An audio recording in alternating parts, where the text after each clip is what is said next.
Hey everybody, Corbin Hostler back this week, and this week we have what I think is a very good modern deck. This is one that I've played for a long time, and it's had a lot of people work on it, and they've seen different iterations. Some of them have done marginally well at tournaments, day twos, Grand Prix, and top 16, top 32 finishes, SCG events, that sort of thing.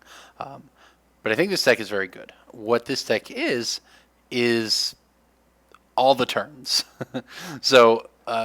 It's very straightforward. Our goal is to take all of the turns in Magic, utilizing Time Warp and other extra turn effects. So let me walk you through this, because this is a deck that functions basically like none other in Modern. It's sort of, another blue combo deck, but it doesn't play. It plays out very different than the others. So let's walk through it here. Mono blue, bunch of islands, a couple Radiant Fountains for life gain, which can be relevant. We have Oboro Minamo, blue sources that don't get tapped down to choke, which is pretty important. So the core of the deck, the point of the deck, is to take the extra turns, take all the turns. So to do that, we have 4 Time Warps. We have 2 Walk the Eons. We have 4 Temporal Masteries. We have 1 Temporal Trespass, which fills an important role in the deck sometimes, I'm sure we'll get to later. So the goal is to take all of the turns and then win with Apart the Water Veil. We're going to hit 9 mana. We're going to awaken our land. We're going to make it a 6/6. All their creatures and board is going to be tapped down either to our Giga Drows or our Cryptic Command or something like that. So the goal is to take all these turns with a Howling Mine or Dictative Crufix on the field. Dictative Crufix is a 3 mana flash Howling Mine, put into play at the end of their turn, then immediately draw 2 off of it. So the goal is to just take all these extra turns with these draw effects in play, so that we're drawing more extra turns and more lands, and you just build till you take all the turns and kill them with a 6/6. Now, of course, the trouble is doing that, right? So as you would expect, you have the 4 Serum Visions, you have the Sleight of Hands, you have the Elixir of Immortality, so you can't deck, plus gaining life is relevant in a lot of cases. You have Cryptic Commands, which of course just does it all. Just absolutely does everything. Can bounce the problem permanents like choke in sideboarded games. You can tap down their team, which you do a lot, etc. It's obviously a Cryptic Command. It's great. We have the one of Exhaustion in here, just because it's another pseudo Time Warp. We don't. It's not as good as a Time Warp, obviously, but we can deny them a lot. And I recently cut a land out of the deck, which I think is correct, because the problems you have are flooding out more often than it is not having enough lands. So I think that this is a good cut to get the one of Exhaustion into the main deck here, just because if there's room to play more of these, I'd play more of them, but there's just not. So one of the things about my list, and I've put a lot of games into this, that is different than others you might have seen, is spreading seas over Remand. So obviously Remand seems great. It's basically the Time Walk counter that, people always, it's great for that. It's known for that. It feels really good when on your first turn you play, Serum Visions or whatever, and your second turn you Remand them. On your third turn you play Dictate. On your fourth turn you Cryptic them. And then on your fifth turn you just start taking all the turns, right? That's obviously the dream. The thing is, though, that's the dream. That's not the average situation. That's not how a lot of the games play out. How a lot of the games play out is you're trying to get there. You're just trying to string together turns and string together draws and get your engine going without dying. And in those situations, Remand doesn't help. You have to have a target for it. So it's really good on turn 2 against them, but it's a lot worse on turn 5 when you have 1 Howling Mine in play and 1 Time Warp, and you're trying to get there and you're facing down a lot of pressure on board. So the answer is spreading seas. It can slow people down a turn just like Remand does, while also not being dead when you go off. It's also occasionally relevant to spreading seas your own Radiant Fountain to have more blue mana for your Cryptics and so on, but that's not the average case. That's just a side benefit to it. But spreading seas, it just keeps the gas flowing. It keeps it going. You'll notice the reasoning I just gave, the ability you want cards that are good when you're trying to go off, is the reason I don't have Ancestral Vision in here, which is another one that people have thought about. Again, very good if you suspend it on turn 1, then play a Remand and then a Dictate, and then you draw, and then a Cryptic, you draw your cards, you go off, right? That's the dream. But what happens when you have 1 Howling Mine in play and 1 Time Warp in hand, and you're facing down a big board and you just really need to get there, and you draw 2 Ancestral Vision? That feels terrible. So while the card is powerful and can look very good, I'm of the opinion it lowers the consistency of the deck. It raises the power level of the deck, but it lowers the consistency. And what I want is a consistent combo deck, and I think Spreading Seas fills that role perfectly. So now let's talk about some of the things that matter while we play this, and I'll start with the Temporal Trespass that I said we come back to. This is actually really important because a lot of games, especially sideboard games where your opponents bring in enchantment and artifact hate for your Howling Mines and dictates, maybe they kill the dictate you play on the third turn, and then you're trying to get there. It's turn 6 or whatever, and you have one of these. So Time Warp costs 5 mana and will always cost 5 mana, and your other Time Walks costs even more. Temporal Trespass is the only one that can ever cost less.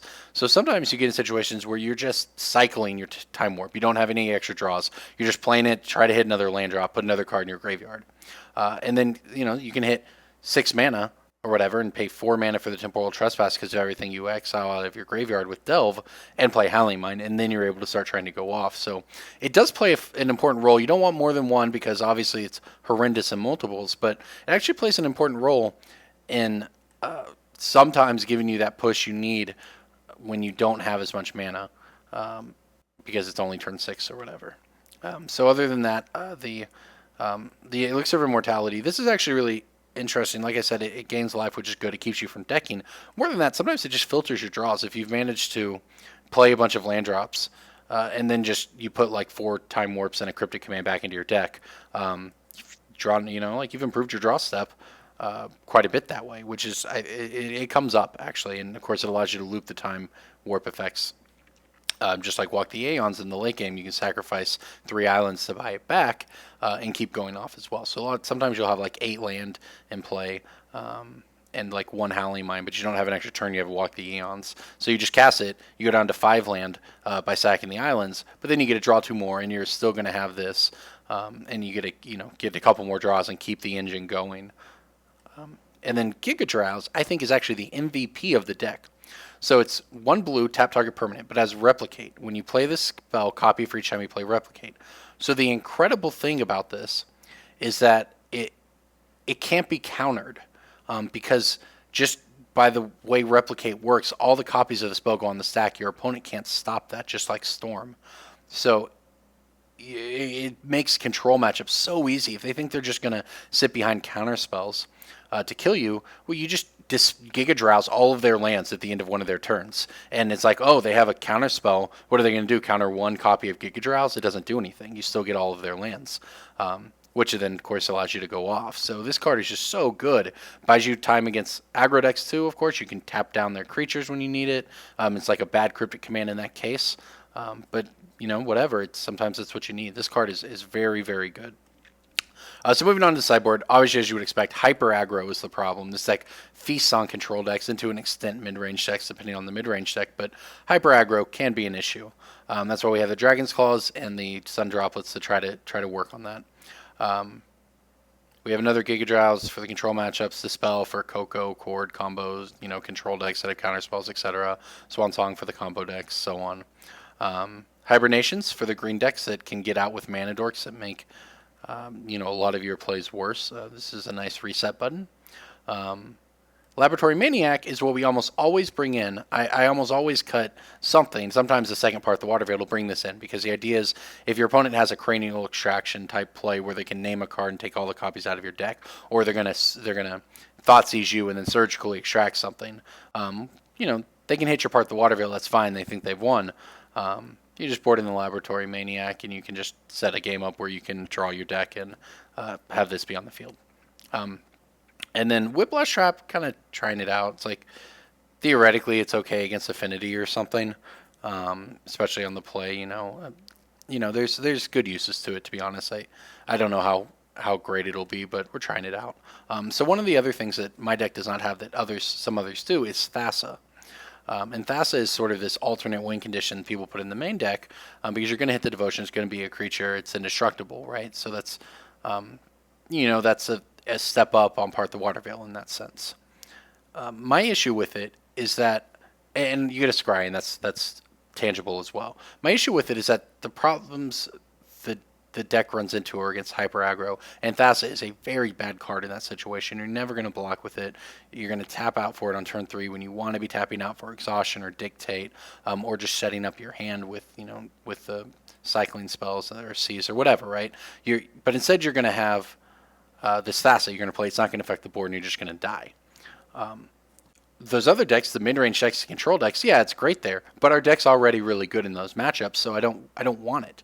And yeah, I guess if especially in game 1, maybe you have to burn apart the Water Veil for not 9, you only awaken 1, and they have a Terminate or something, you can lose. But almost always, not every single game, there is a cost, but almost always you can get to situations where you don't lose to that. You can have Cryptic Command up, where you can tap down their entire board before you go to awaken your land, and it's completely safe. Outside of, I suppose, Slaughter Pact, but even that you can play around with Cryptics if you are against a deck that you reasonably could expect it from. And even that's in the situations where you have to burn apart the Water Veil, right? Obviously, if you have both of them, you can just hit both of your two different lands. So that's my take on Thess. I don't think it's worth it. And then because the draws where you do draw it, it just does so much less than basically the exhaustion we have in the deck here. That's what it comes down to. Against all the decks this deck has trouble with, exhaustion is so much better than Thassa. And against the decks we're good against, why do we need Thassa? We're already good against them. And then after boarding, we have the Lab Maniac as well. So that's the deck. I think this deck is very good in Modern. I've played it for a while. A friend of mine has it in paper. I borrowed it, played it a lot. There have been some notable players play this at Grand Prix in the past as well. So this deck is real. So let's go ahead and get to the videos and see how it goes.